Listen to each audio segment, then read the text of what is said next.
भाइयों बहनों, हमारा तो एक ही ध्येय है, सबका साथ, सबका विकास, सबका विश्वास। आप सब जो देख रहे हैं, मैं आप सबको इंडिया न्यूज के माध्यम से यही कहना चाहूंगा कि जब मैं बनारस जाऊंगा, जाते ही मैं कहूंगा बनारस से तो मेरा पुराना नाता है जी। कॉमेडियन हूँ, राजनीति में हूँ, इसलिए थोड़ा सीरियस हूँ।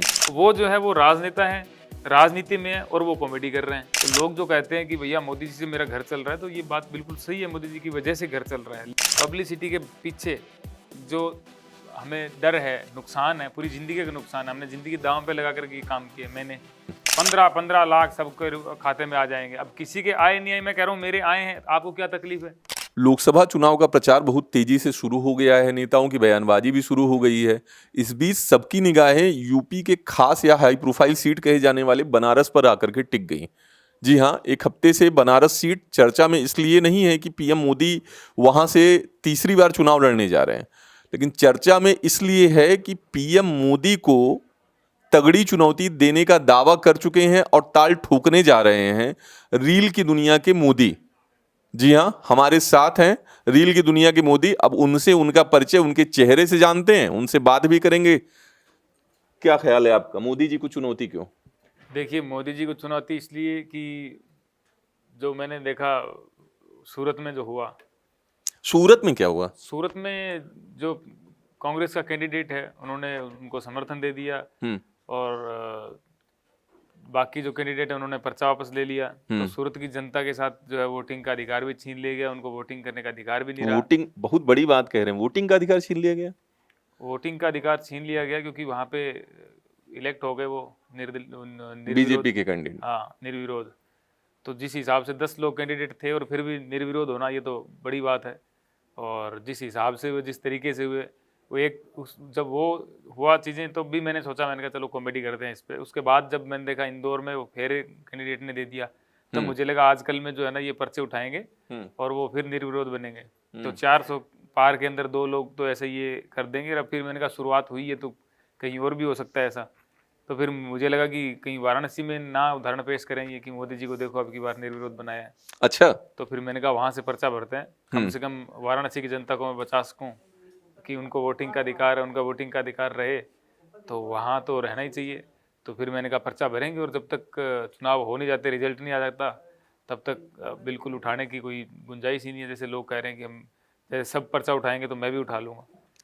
चुनाव से पहले हम लोग बात कर रहे हैं दिल्ली में। दिल्ली में सब कुछ है, तो ये माना जाए कि बनारस जाने से पहले नई संसद भवन, और जहां आपके हिसाब से आप तो अपनी जीत मान ही रहे हैं कि आप जीतेंगे, बिल्कुल बिल्कुल तो श्योर देखने के लिए आए हैं या नहीं? देखा हुआ तो मेरा पहले से ही है, तभी तो मैं श्योर जीत मान रहा हूँ।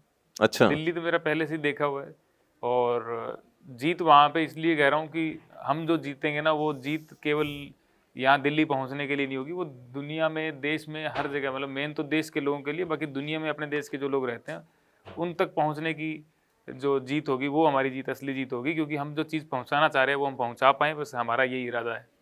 श्याम भाई, ये तो बहुत सीरियस बातचीत हो गई, लेकिन थोड़ा सा इसमें एक बात मैं ये रखूंगा कि 2022 में जहाँ तक मुझे जानकारी, अगर मैं भूल नहीं रहा हूँ, तो आप आम आदमी पार्टी में सदस्य के तौर पे, या आम आदमी पार्टी की आपने सदस्यता ले ली थी। 24 चल रहा है, तो आम आदमी पार्टी से तो अरविंद केजरीवाल जी भी एक आध बार ताल ठोकी चुके हैं मोदी जी के लिए बनारस से। आम आदमी पार्टी को छोड़ करके स्वतंत्र कैंडिडेट के रूप में क्यों बनारस जा रहे हैं?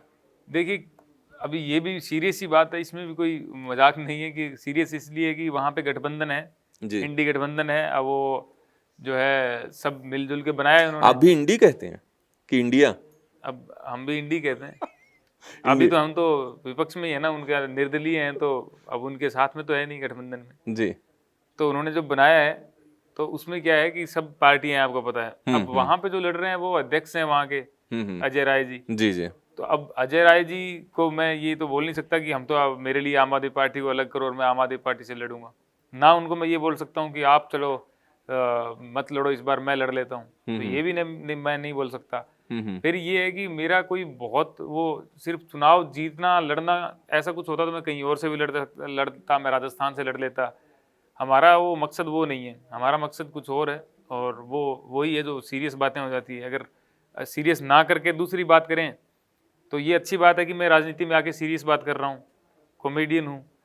और वो नहीं, जो कॉमेडियन होना सीरियस होना दोनों अलग बात है। अलग बात है। कॉमेडियन होना, आपने अपने बूते पर वो एक छवि बनाई, तो उसमें कोई बुरी बात नहीं है कि कॉमेडियन नहीं होना और नहीं, चुनाव लड़ना है। कॉमेडियन हूँ, राजनीति में हूँ, इसलिए थोड़ा सीरियस हूँ। हम्म। वो जो है वो राजनेता है, राजनीति में है, और वो कॉमेडी कर रहे हैं, तो इसलिए मैं सीरियस हो रहा ये हूँ कि वो लाइन आपने बहुत बड़ी लाइन बोली है आपने कि नहीं, लाइन मोदी तो बहुत छोटी है, मतलब बहुत बड़ा है।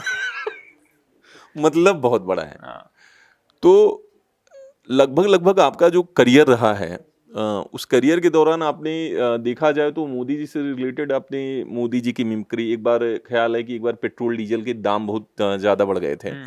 तो उसको लेकर के जब आपने एक अपना मिमिक्री करते हुए वीडियो या शॉर्ट्स जो भी बनाया रील की दुनिया का, तो उसको लेकर के काफ़ी ज़्यादा विवाद हो गया था। हाँ हाँ। और उसके बाद भी ऐसा रहा है कि आपने कुछ जानवरों को लेकर के, नील गायों को, तो मतलब अगर देखा जाए तो आपने जो वीडियो बनाए, जो आपने अपनी अपनी प्रतिभा को दिखाया किया, मोदी जी, राहुल गांधी, अखिलेश यादव, ये लोग भी तो बहुत बड़े बड़े नेता हैं, इनको क्यों नहीं? देखिए, वो बात अगर आप कर रहे हैं तो मैं ये एक ही जवाब है मेरे पास कि जिस दिन अखिलेश यादव जी प्रधानमंत्री बन जाएंगे, जिस दिन राहुल गांधी जी बन जाएंगे, और उनकी बात सुन करके हर देशवासी वीडियो देखे उनका, और हर देशवासी उनको फॉलो करे या वो चीज़ उसमें इंटरेस्ट दिखाएं, तो मैं उनकी भी आवाज़ कॉपी करूंगा, इसमें कोई वो नहीं है। अब मैंने स्टार्ट किया 2014 से, मैं 2014 से कर रहा हूँ मिमिक्री, और 2016-17 में जाकर के मेरे वीडियो वायरल हुए जी। 2024 में हम बात कर रहे हैं, तो इस बीच में कोई रहा ही नहीं कोई और प्रधानमंत्री, तो मैं कैसे कर लूंगा किसी और की मिमिक्री। और उससे पहले अगर मनमोहन सिंह जी थे तो उस समय मैं 11वीं-12वीं में पढ़ता था, तो वो इतना कोई माहौल भी नहीं था, ना सोशल मीडिया थी इतनी। तो जो ये टाइम जो अभी का चल रहा है, ये अभी का है। अगर आज से 10 साल बाद मैं रहूंगा तो फिर मैं उनकी मिमिक्री करूंगा जो यहाँ पे होंगे। तो लोग जो कहते हैं कि भैया मोदी जी से मेरा घर चल रहा है, तो ये बात बिल्कुल सही है, मोदी जी की वजह से घर चल रहा है। लेकिन मोदी जी की जगह कोई और होता तो उसकी वजह से चलता। टैलेंट तो मेरे में मिमिक्री वाला है ना। जी तो जी। मैं कोई मोदी जैसा दिखता नहीं हूँ कि वो दाढ़ी और हाँ, आपका उससे लुक। कि मैं जाता हूँ और मोदी जी बनता हूँ तो काम चल जाता है। अब मोदी जी नहीं होंगे तो फिर मैं क्या करूँगा, ऐसा कुछ है ही नहीं। मुझे मेरे टैलेंट पे भरोसा है, तो बिल्कुल काम आगे भी चलता रहेगा। लेकिन इस बातचीत में जो मुझे एक समझ में आ रहा है कि आप मोदी जी के फैन भी थोड़ा सा समझ में आ रहे हैं। फैन अब अपोजिशन में, तो ये आखिर क्यों? क्योंकि आपने 10 साल की बात बतौर देश के नागरिक आप एकदम सही कहते हैं, लेकिन आपने एक लाइन कही ना कि आपने खुद भी उस लाइन को कह दिया, तो सोशल मीडिया में लोग शायद आपके ये जो ट्रोलर्स हैं आपके लिए कहते रहते हैं कि मोदी जी की वजह से आपका घर चल रहा है। तो ये फैन आखिर क्यों अगेंस्ट हो रहा है, विरोध में क्यों जा रहा है? विरोध में इसलिए जा रहे हैं कि जब मैं थोड़ा सा विरोध में हुआ तो वो भी विरोध में जा रहे हैं। और बाकी तो 2014 में तो मैं फैन ही था, भक्ति था। हमने भी खूब ऑनलाइन प्रचार मोदी जी किए। के? हाँ हाँ, अच्छा। खूब ऑनलाइन प्रचार किए हमने, इधर उधर वोट मांगे हैं खूब, और खुद ने भी 2014 में पूरा एकदम तो मतलब बदलने के लिए 14 में भाजपा और मोदी जी को वोट गया था? हाँ बिल्कुल। मतलब जानना नहीं चाहिए, लेकिन एक हाँ बिल्कुल, तो मैं जानने वाली ऐसी कोई बात नहीं है। मेरे तो 2014 के जो फेसबुक अकाउंट है उस पर एकदम मतलब खुल करके सपोर्ट किया हुआ है, फोटो वीडियो सब उस पर है। तो किया था हमने सपोर्ट पूरा एकदम, मोदी जी को किया था। तो फिर ये हृदय परिवर्तन कहाँ से? देखिए, जब थोड़ा टाइम हो जाता है ना, फिर वैसे भी लोगों का हृदय परिवर्तन हो जाता है, और कुछ लगातार रहने के बाद में, फिर कुछ जो लगातार रहते हैं उसके बाद में वो भी उतना समझते नहीं है कि ये लोग वही हो सकते हैं जिन्होंने हमें सपोर्ट किया है। वो लहर एक थी, तो वो लहर ऐसे ही तो बनती नहीं है लोगों के सपोर्ट 14 से। की लहर की बात कर रहे हाँ, हो? और 2024 में फिर तो 14 वाले अगर मेरे जैसे बंदे अगेंस्ट हो सकते हैं, मतलब अगेंस्ट तो मैं नहीं कहूँगा अभी भी, मतलब मेरा काम कॉमेडी करना है तो मैं कॉमेडियन हूँ। मैं अगेंस्ट वैसे नहीं हूँ कि भैया 400 नहीं आनी चाहिए, इनको हराओ, बीजेपी को वोट मत दो, ये मत दो। मैं ये कहता नहीं हूँ, मैं ये कह रहा हूँ मुझे मतलब नहीं है वो 450 भी लाए, 420 भी लाए, 400 भी लाए, मुझे कोई मतलब नहीं है। ये अगर लोकतंत्र में वोटिंग के अधिकार से सीटें लाते हैं तो मुझे कोई मतलब नहीं। अगर ऐसे जैसे सूरत में हुआ तो वैसे होगा तो फिर पूरे देश में आप कैसे कितनी सीटें ले लोगे, फिर तो सही बात नहीं है। लेकिन सूरत का इलेक्शन तो ये माना जा रहा था ना कि निर्विरोध हुआ, क्योंकि सूरत है, उसके बाद जो आपने खुद ही जिक्र कर दिया इंदौर वाला, तो ये तो निर्विरोध हुआ है। देश में पहले भी निर्विरोध इलेक्शन और लोग जीत करके आते रहे। देखिए, अगर ऐसे ही सेम इंसिडेंट पहले हुआ हो कहीं, तो अगर या तो मुझ में समझ नहीं होगी इतनी, या मैं उस टाइम इतनी समझ नहीं रखता हूँगा तो मेरे से रह गया होगा, या मैं दुर्भाग्य मानता हूँ कि मेरी तरह कोई और था, वो उसने आवाज़ नहीं उठाई। मुझे बहुत बुरा लगा अगर निर्विरोध देखो, हमारे गांव में या इधर उधर कहीं सरपंच बनता है ना कोई, तो निर्विरोध का मतलब ये होता है कि 5-10 लोग इकट्ठे होते हैं, फिर ये कहते हैं यार चुनाव नहीं करेंगे यार, इन्हीं को बना दो। बिल्कुल। किसी को कोई एतराज है, बोले नहीं एतराज नहीं है, चलो इनको बना दो। फिर ये निर्विरोध की परिभाषा ये मुझे लगती है यही है, बाकी कुछ और होगी। वहाँ क्या हुआ है, वहाँ कैंडिडेट पूरे 10 हैं। वहाँ फिर एक कांग्रेस का जो कैंडिडेट है उसने अपना जो है वो नामांकन खारिज हुआ, उनका ये कुछ दिक्कतें आई, वो जो पहले से चीज़ें सेट थी। उसके बाद में जो चलो वो उसकी आगे भी दिक्कतें भी आ गई होंगी, वो साइड हो गए, लेकिन उसके बाद भी 8 लोग थे, उन्होंने अपना पर्चा वापस ले लिया। तो 8 तो ऐसा नहीं हो सकता कि कोइंसिडेंस की 8 को एकदम विचार आया कि रे भैया हम पर्चा वापस लेते हैं, नहीं लड़ना, एकदम गलती हो गई।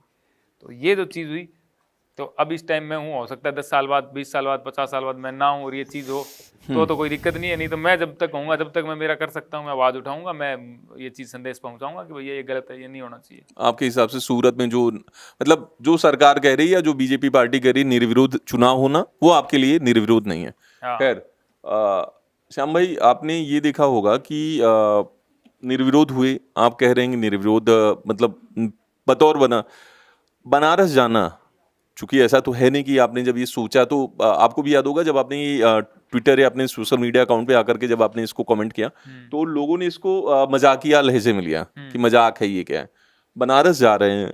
इतना तो आप भी मानते हैं कि 10 साल से प्रधानमंत्री नरेंद्र मोदी वहाँ पे बतौर सांसद हैं और देश के सबसे बड़े नेता होने के नाते उन्होंने वहाँ पे काम किया या नहीं किया, तो जनता का एक रुझान तो है। आप किस वोट बैंक में कास्ट की बात नहीं कर रहा हूँ, वोट बैंक में आपके फॉलोअर होंगे, उसकी भी बात नहीं। वोट बैंक मतलब ये कह रहा हूँ कि आदमी कहीं से कुछ फैसला लेता है तो कहीं ना कहीं वो सोचता है कि इस फैसले में मेरा साथ कौन देगा। आपके हिसाब से बनारस में क्या है, जा रहे हैं साथ हो सारी चीजें? देखिए, मैं अगर ये सोच करके चलता कि मेरे को वोट कहाँ से आएंगे, मैं वो लड़ने चला हूँ, मेरे को इतने वोट मिलेंगे, यहाँ से मिल जाएंगे, वहाँ से मिल जाएंगे, मैं निकलता ही नहीं।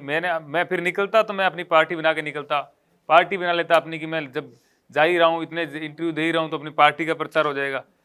हमारा तो 1 वोट का टारगेट है जी, वहाँ पे 1 वोट भी आ जाए तो हमारा जो है लक्ष्य पूरा हो जाएगा कि हाँ भैया हमने वहाँ पे अगर मेरा कहने का मतलब ये है कि मैं अगर वहाँ पे नाम दर्ज करा देता हूँ और बाकी वहाँ पे 15 कैंडिडेट और हों मोदी जी के समेत, मोदी जी के अलावा अगर 14 लोग पर्चा वापस ले लें, तो मेरा पर्चा वहाँ पे रहेगा। तो लोग जब वोट देंगे ना, तो फिर तब मुझे वोट देंगे और तब मेरी जीत हो जाएगी। तो मैं तो वो पर्चा उठाने का वेट कर रहा हूँ कि वो कब, वो अब तो उठाएंगे भी नहीं, क्योंकि उनको पता है श्याम रंगीला लड़ रहा है तो वापस तो उठेगा नहीं। और वो कोई भी लोग हो सकते हैं जो उठा लें, मैं तो उठाऊंगा नहीं। बुरा नहीं मानेंगे तो चुभता हुआ सवाल करें। चुभता हुआ क्या मतलब? नहीं, अरे आपके पोस्ट के बाद मैं ओरिजिनल मोदी नहीं हूँ, आप कोई से सवाल कर सकते हो मेरे से। मैं आपको ओरिजिनल मोदी नहीं मतलब ओरिजिनल मोदी को चुभता हुआ सवाल पसंद नहीं है, क्या कह रहे हैं आप? मैं यही कह रहा हूँ सर, ओरिजिनली। खैर, जो आपने कहा वो जनता जानेगी, जनता फैसला करेगी। मैं ये कह रहा हूँ कि जब आपने पोस्ट किया ना, तो उसके बाद आपने कहा कि 1 वोट भी मिले। आप बतौर नागरिक अपने अधिकारों की और अपने कर्तव्यों की बात कर रहे हैं, लेकिन आपके सोशल मीडिया पोस्ट पे जो कमेंट है वो मैं देख रहा था, तो उस पे कमेंट ये थे कि आप पब्लिसिटी और ज्यादा पाने के लिए मोदी जी के खिलाफ जाकर के चुनाव लड़ रहे हैं। बिल्कुल सही बात है सर, बिल्कुल एकदम एक्यूरेट बात है। पब्लिसिटी से मिल रही है। देखो, अब आपके पास आए हुए हैं, आप इंटरव्यू कर रहे हो, बाकी भी इंटरव्यू दिए, पब्लिसिटी मिल रही है। पब्लिसिटी के पीछे जो हमें डर है, नुकसान है, पूरी जिंदगी का नुकसान है। हमने जिंदगी दांव पे लगा करके काम किया मैंने। तो ये जो पूरी जिंदगी मैंने दांव पे लगाई है, ये सिर्फ पब्लिसिटी के लिए लगा दूंगा, ये तो पॉसिबल नहीं है। कोई और लगा के दिखा दे मुझे कि कोई और मेरी तरह कोई कॉमेडियन हो। पब्लिसिटी ये इतना बड़ा कदम क्या, एक वीडियो कोई रिलीज करके दिखा दे कहीं कि मैं चलो इस चीज़ के विरोध में हूँ, जो सूरत में हुआ या यहाँ जो हुआ मैं उसके विरोध में हूँ, इतना बोल के दिखा दे। किसी में हिम्मत नहीं है सर, और मेरे में हिम्मत थी। पब्लिसिटी मुझे मिल रही है, हिम्मत थी तो मुझे मिल रही है, आगे भी मिलेगी, इसमें कोई बड़ी बात नहीं है। और जिन लोगों को लगता है पब्लिसिटी मिल रही है, तो भैया इसके लिए पहले मैंने मेहनत की है, थोड़ा मैंने नाम बनाया है, तब जाकर के आज लोग मुझे पूछते हैं, सवाल करते हैं। तो नो डाउट इसमें क्या, मोदी जी की वजह से मिली, आज मोदी जी की वजह से मिल रही है। तो मैं तो कहता हूँ ना कि मोदी जी की वजह से रोटी मिल रही थी। लोग भी लिख रहे हैं कि मोदी जी की वजह से तुम्हें रोटी मिल रही थी, तुम ये क्या कर रहे हो। भाई मेरा पराठा खाने का मन है, मैं रोटी के बाद पराठा खाना चाहता हूँ। बनारस की कचौड़ी भी बहुत फेमस है, कचौड़ी खाना खाएंगे? चाहता हूँ मैं, सब कुछ खाना चाहता हूँ। अब जब मोदी जी ने कह ही दिया है भी, अब लोग कहते हैं कि मोदी जी ने कह दिया 15-15 लाख रुपए आएंगे, 15-15 लाख सबके खाते में आ जाएंगे। अब किसी के आए नहीं आए, मैं कह रहा हूँ मेरे आए हैं, आपको क्या तकलीफ है? आ रहे हैं तो आपके क्या तकलीफ? मोदी जी ने एक और नारा दिया था, सबका साथ, सबका विश्वास, सबका विकास। इसके बारे में ये सबके बारे में था। थोड़ा सा मोदी जी के स्टाइल में बात हो जाए। देखिए भाइयों बहनों, हमारा तो एक ही ध्येय है, सबका साथ, सबका विकास, सबका विश्वास। और सब में सब आते हैं भैया। वसुधैव कुटुंबकम का नारा हम लेकर के चलते हैं। और इसलिए हमारे परिवार को बढ़ाने के लिए, हमारे परिवार के जो साथी हैं उनको वापस लाने के लिए, ये जो कभी विजेंद्र सिंह हमारी तरफ आ गए तो ये आरोप लगाते हैं ये कैसे हो रहा है जी, ये हमारा परिवार है जी, हमारे परिवार में बढ़ोतरी हो रही है। इनको क्या दिक्कत है जी, क्या क्या परेशानी है इस सज्जन को, क्या तकलीफ है जी? वाह। आखिर में थोड़ा सा हल्का सवाल, आपने कॉमेडी जो कि माना जाता है कि एक लाइटर वे का एक प्रोफेशन है, उससे आपने शुरुआत की। आपने देखा होगा कि मतलब जब लोग प्रोफेशनली कॉमेडी या सिंगिंग को जब सुनते हैं तो कहीं ना कहीं उनकी एक इच्छा होती है, दिल में एक छुपी हुई इच्छा होती है कि वो बॉलीवुड या फिल्मी जगत या एंटरटेनमेंट के सेक्टर में जाएंगे। आप क्यों नहीं गए, आप राजनीति में? देखिए मतलब मुझे ऐसा लगता है कि मुझे थोड़ी ज़्यादा चिंता रहती है इन चीज़ों को लेकर के। किन चीज़ों को? देश को लेकर के मैं ज़्यादा देशभक्त हूँ थोड़ा सा। हाँ, बाकी थोड़ा सा ज़्यादा देशभक्त हूँ। अच्छा, मुझे ऐसा लगता है। अच्छा। तो मुझे मेरे से ज़्यादा ज़रूरी चीज़ें ये लगती है कि जैसे कॉमेडी में अगर आप देखोगे तो बाकी कॉमेडियन जो हैं या कोई और, मैं जिनको जानता हूँ कहीं, तो वो लोग राजनीति में बोलने से बचते हैं, कमेंट करने से बचते हैं, अपनी राय रखने से बचते हैं। कुछ गलत भी हो गया तो बोलने से बचते हैं। मैं बचता नहीं हूँ, मैं बोलता हूँ। बोलता इसलिए हूँ कि मुझे लगता है कि बहुत आप पढ़ लिख लोगे, बहुत कुछ कर लोगे तो उससे आप कुछ भी नहीं कर पाओगे।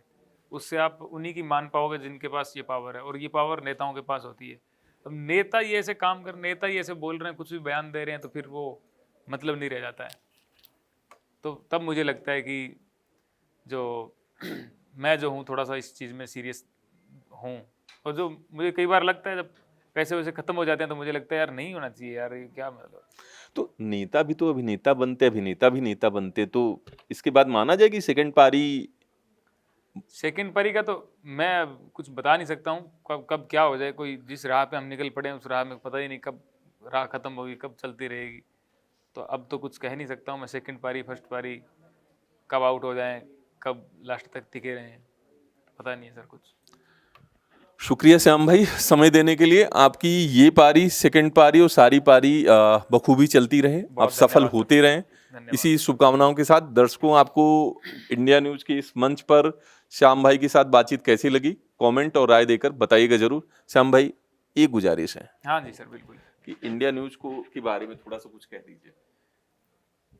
भाइयों बहनों, इंडिया न्यूज आप सब तक ये बात आप पहुंचा रही है।